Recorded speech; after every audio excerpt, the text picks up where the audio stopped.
Rebel star కృష్ణంరాజును హీరోగా పరిచయం చేసిన చిత్రం చిలక గోరింక.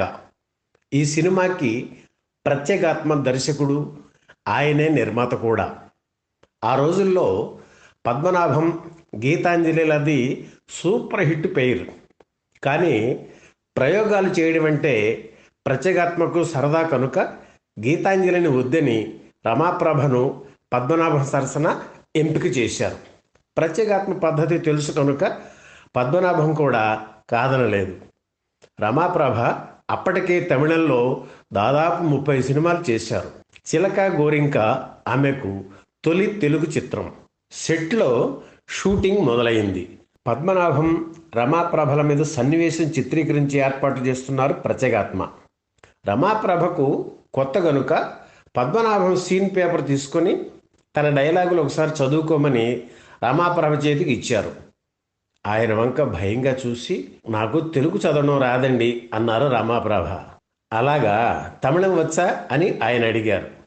అది రాదండి, అసలు చదువుకోలేదండి అని మెల్లిగా చెప్పారు రమాప్రభ. పద్మనాభం ఆశ్చర్యపోయి, మరి ఇంతకాలం డైలాగులు ఎలా చెప్పావు అని అడిగారు. ఎవరైనా చదివి వినిపిస్తే గుర్తు పెట్టుకుని చెప్పేస్తానండి అని మెల్లిగా చెప్పారు రమాప్రభ. దూరం నుంచి వీళ్ళ సంభాషణను వింటున్నారు దర్శకుడు ప్రత్యేగాత్మ. ఈ అమ్మాయి చదువుకోలేదా అని ఆయన కూడా ఆశ్చర్యపోతున్నారు. పద్మనాభం ఆమె మాటల్లో నిజం ఎంత ఉందో చూద్దామని సీన్ పేపర్లోని డైలాగులు గబగబా చదివేసి కెమెరా ముందుకు వెళ్ళారు. రమాప్రభ కూడా ఆయన్ని అనుసరించారు. టేక్లో పద్మనాభం డైలాగ్ చెప్పగానే రమాప్రభ తడుముకోకుండా తన డైలాగ్ చెప్పేశారు. సింగిల్ టేక్లో షాట్ ఓకే. వెంటనే పద్మనాభం, ప్రత్యేగాత్మ రమాప్రభను అభినందిస్తూ క్లాప్స్ కొట్టారు. రమాప్రభ అసలు పేరు రమాదేవి. 1948 అక్టోబర్ 5న అనంతపురం జిల్లాలోని కదిరిలో పుట్టారు. కొట్టి చిన్నమ్మ, గంగిశెట్టి ఆమె తల్లిదండ్రులు. మేనత్త రాజమ్మ, మేనమామ కృష్ణదాస్ ముఖర్జీలకు పిల్లలు లేకపోవడంతో నెలల పసికందుగా ఉన్నప్పుడే రమాదేవిని దత్తత తీసుకున్నారు. బెంగాలీ అయిన కృష్ణదాస్ ముఖర్జీ మైకా గనుల్లో పనిచేసేవారు. ఆమె బాల్యం కదిరిలో, ఊటీలో గడిచింది.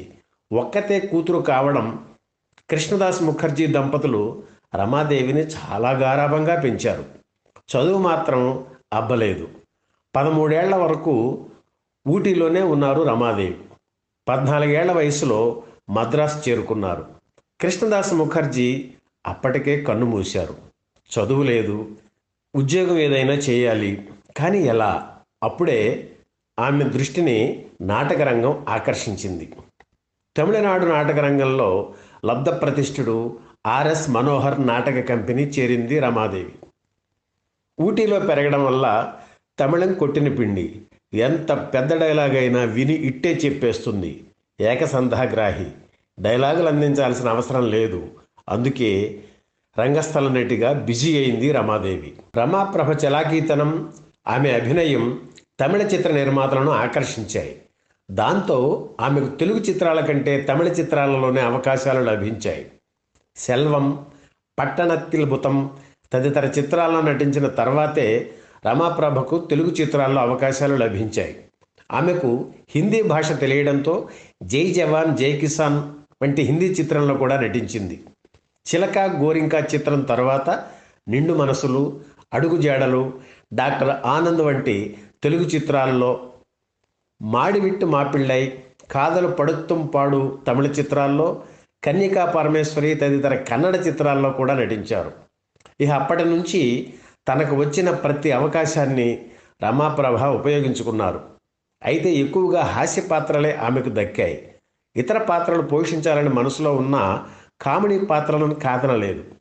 ఇప్పటి వరకు ఆమె 1400కు పైగా చిత్రాల్లో నటించారు.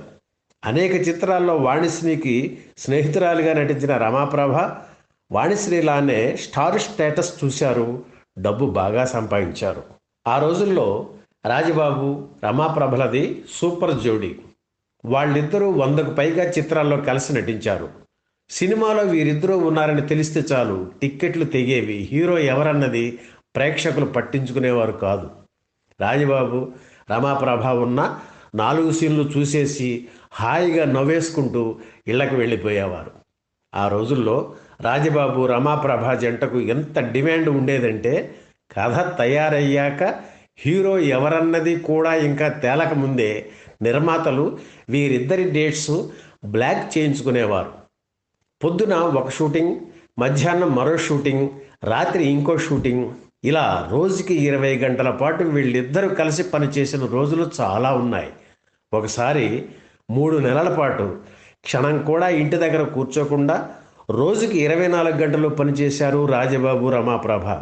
ఆ రోజుల్లో ఒసే పిచ్చి మొహమ, మేకప్ లేకుండా నిన్నెప్పుడు చూస్తానే అనేవారు రాజబాబు ఆ రోజుల్లో.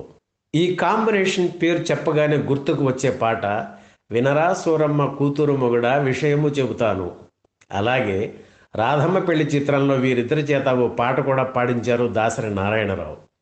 రాజమండ్రి స్టేషన్లో రైలెక్కి ముంబాయి స్టేషన్లో దిగుదామా అనే పాట అందరినీ అలరించింది. ఇలా ఇంత అన్యోన్యంగా మెలిగారు వారిద్దరు. ఆత్మబంధువులా నిలిచి ఎన్నో విధాలుగా అండగా నిలిచిన హైదరాబాదులో కన్నుమూస్తే రాజబాబు బెంగళూరులో నటుడు చలవ నిర్మిస్తున్న చిత్రం షూటింగ్లో ఉన్న రమాప్రభకు తెలియడానికి కొన్ని రోజులు పట్టింది. రాజబాబు మరణం తన జీవితంలో అతిపెద్ద నష్టమని రమాప్రభ చెబుతారు. రెండవ నష్టం నటుడు శరత్ బాబు నుంచి విడిపోవడం. తనకంటే వయసులో 7 ఏళ్లు చిన్న అయిన వర్ధమాన నటుడు శరత్ బాబుని రమాప్రభ పెళ్లి చేసుకున్నారు. రమాప్రభ ఆస్తులు కరిగిపోవడానికి, శరత్ బాబు సంపద పెరిగిపోవడానికి కారణాలు ఎవరికీ తెలియవు. కానీ వీరిద్దరూ విడిపోయారు. రమాప్రభ కెరీర్ బిగినింగ్లో ఒక డ్యాన్స్ ట్రూప్ ఏర్పాటు చేసి ప్రదర్శనలు ఇచ్చేవారు. అందులో గాయకుడు బాలసుబ్రహ్మణ్యం పాటలు పాడేవారు, చక్రవర్తి సంగీతాన్ని అందించేవారు. 1972లో వరద బాధితుల సహాయార్థం హీరో కృష్ణ విరాళాలు సేకరించడం కోసం రాష్ట్రమంతా పర్యటించారు. రమాప్రభ కూడా అందులో పాల్గొన్నారు. ఈ కార్యక్రమంలో బాలు దమ్మారా దమ్ పాట పాడుతుంటే రమాప్రభ స్టేజ్ మీద డ్యాన్స్ చేసేవారు. హాస్య చిత్రాల కథానాయకుడు రాజేంద్ర ప్రసాద్కు తన అక్క కూతురు విజయ్ చాముండేశ్వరిని ఇచ్చి వివాహం చేసి బంధుత్వం కలుపుకున్నారు రమాప్రభ. రాజేంద్ర ప్రసాద్ హీరోగా గాంధీనగర్, 2వ వీధి, అప్పుల అప్పారావు చిత్రాలు నిర్మించారు. రమాప్రభ నిర్మించిన మరో చిత్రం వింత ఇల్లు సంతగోల. మరో విషయం ఏమిటంటే అయ్యప్పమాల ధరించిన తొలి తెలుగు నటి రమాప్రభ.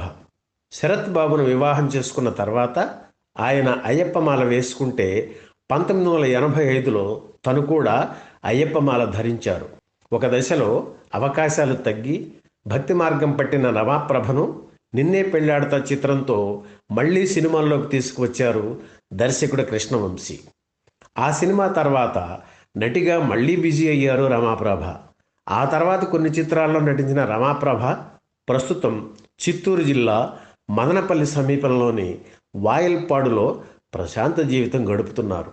ఈ వీడియో మీకు నచ్చితే లైక్ చేయండి, షేర్ చేయండి, వెంటనే సబ్స్క్రైబ్ కూడా చేయండి.